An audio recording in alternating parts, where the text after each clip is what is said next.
Ya está con nosotros James Holz, quien es profesor de Salud Global de la Universidad de Ciencias Aplicadas de Fulda, en Alemania. Hola, ¿qué tal? ¿Cómo estás? Muy buenas noches.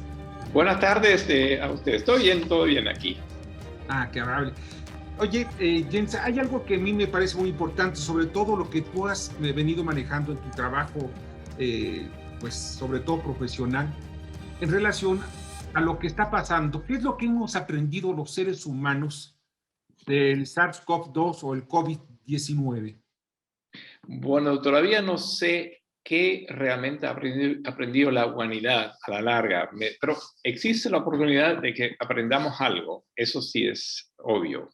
Yo creo que la pandemia, y es el carácter típico de una pandemia, una cuestión a nivel mundial, ha mostrado la directa ligación que existe de la situación en un país, en una región del mundo con otra. O sea, es un desafío global que ha mostrado que cuán interconectados estamos viviendo en la tierra nuestra, y que las vías así nacionalistas de aislamiento, de buscar soluciones solo a nivel nacional por un grupo privilegiado, no llevan muy lejos. Un poco, yo creo que es el marco más grande donde existe la oportunidad de que la humanidad aprenda algo para el futuro.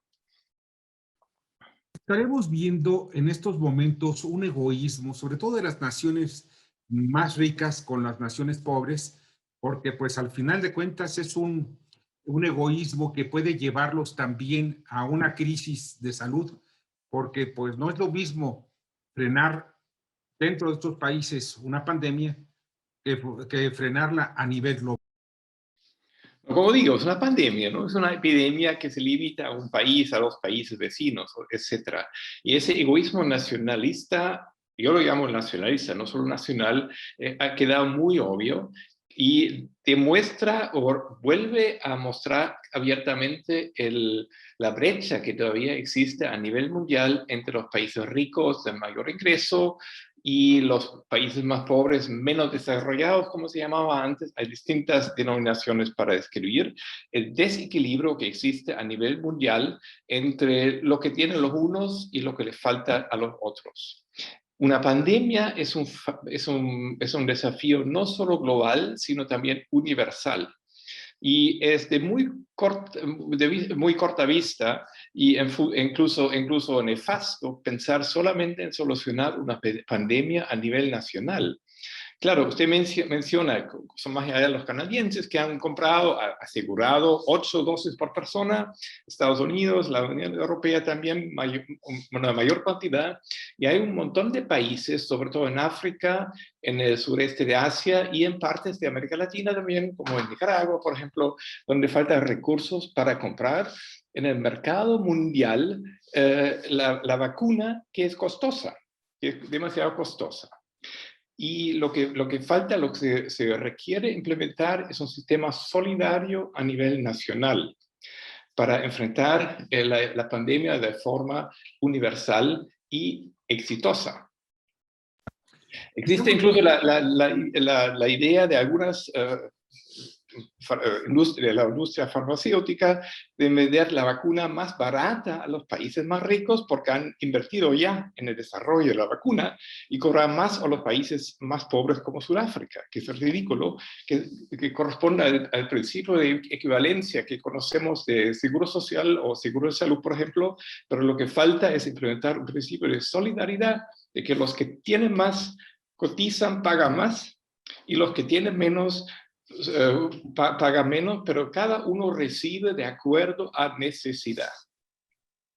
Estamos viendo hoy que en el mapa geopolítico, pues es más tratar de quedar bien con el elector local que con tratar de evitar pues los contagios más generalizados o más intensos.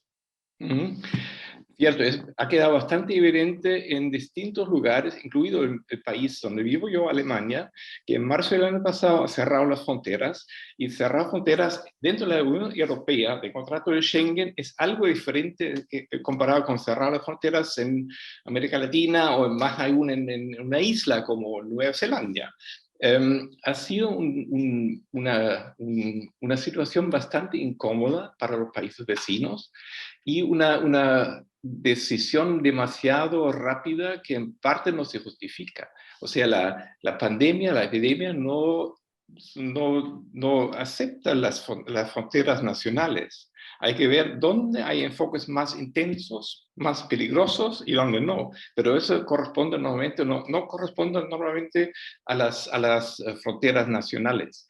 Así que falta una política un poco más inteligente y es claro que los gobiernos siempre, por una parte, son responsables de proteger la población en el país, el cual rigen ellos. Pero eso lo pueden hacer de forma unilateral o multilateral. Y una pandemia muestra claramente los límites del enfoque unilateral nacionalista, porque la pandemia sobrevive fuera de las fronteras del país, que implementa las medidas que pueden ser parcialmente efectivas, pero a la larga vuelve la pandemia a través de otros países que se han marginalizado en la defensa.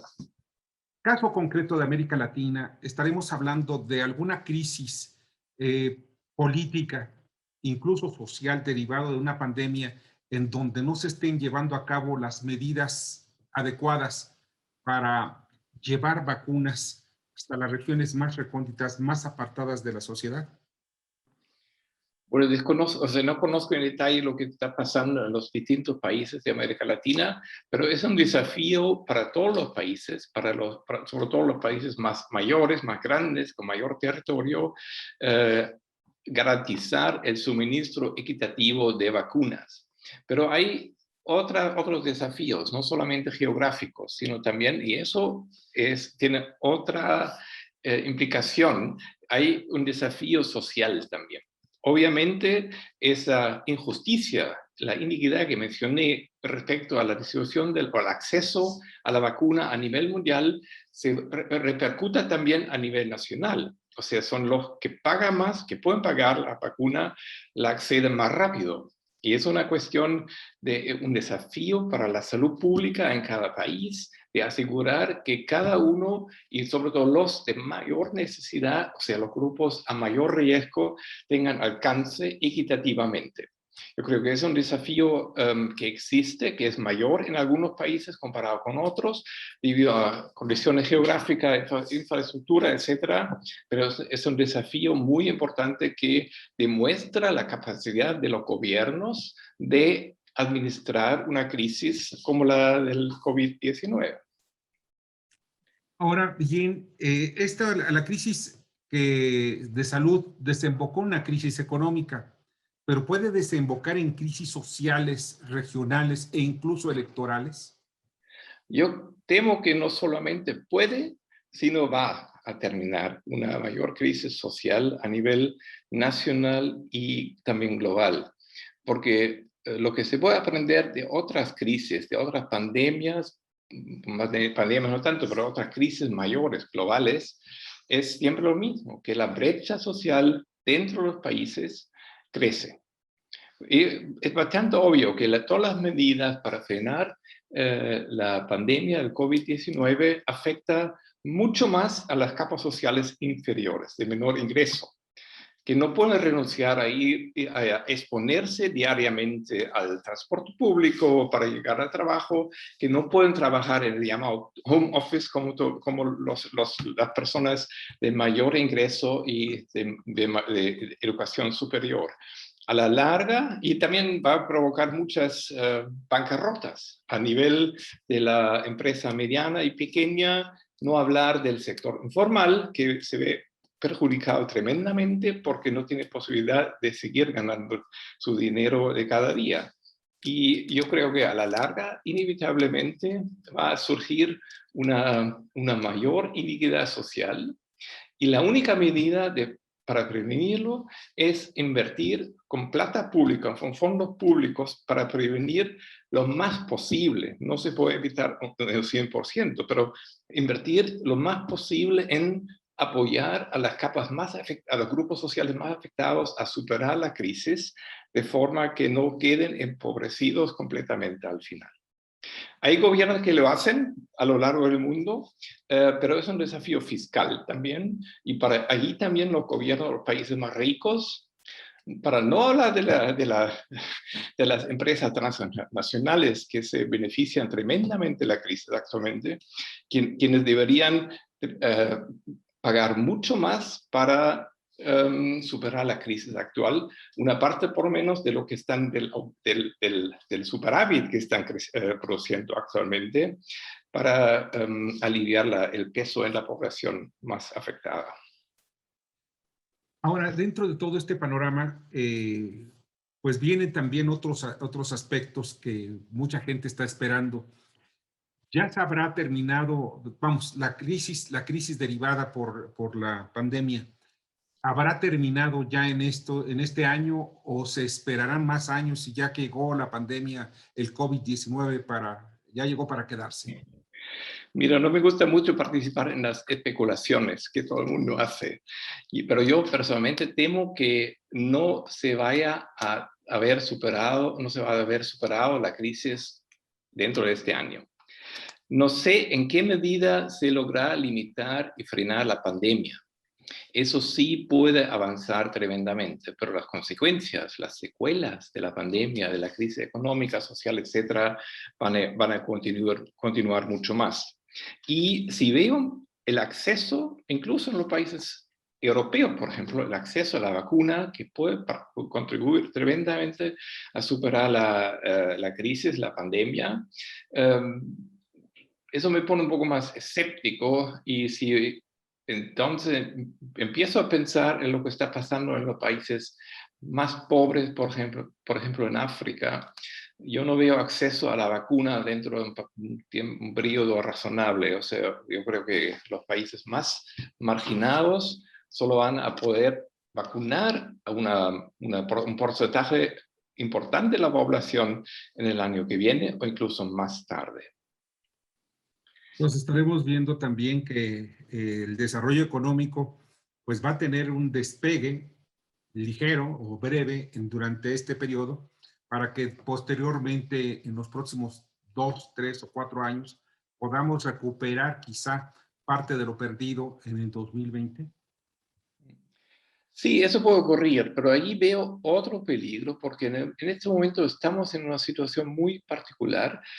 Existe una famosa, lo que en inglés se llama ventana de oportunidad, window of opportunity, de realmente cambiar algunos destinos de la Tierra a largo plazo.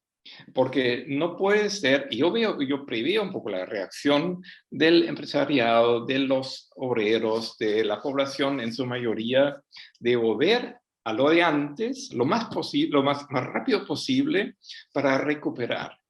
Pero si uno ve un poco la crisis climática al mismo tiempo, o sea, la polución del medio ambiente, el desgaste de los recursos nacionales, el simple volver a lo que había antes es muy peligroso, porque va a reproducir las condiciones que llevaron a la crisis actual, a la pandemia. Usted seguramente sabrá del rol que desempeña la agroindustria en permitir el contacto de un virus como el COVID-19 con animales y después con seres humanos. Así que la explotación del medio ambiente y de la naturaleza por el hombre es peligroso, va a seguir peligroso. Y si no aprovechamos la oportunidad actual de repensar el modelo de desarrollo, el modelo de cómo manejar las sociedades, yo creo que vamos a ver a lo mismo dentro de un periodo no tan largo. Pues James, de verdad te agradezco muchísimo que nos hayas acompañado esta noche. Me alegro también. Muchas gracias por invitarme y el placer fue mío. Un placer, de veras, muchas gracias. Gracias. James Wolf, profesor de Salud Global de la Universidad de Ciencias Aplicadas de Fulda, en Alemania, y especialista en estos temas precisamente de la pandemia. Vamos a una breve pausa y regresamos.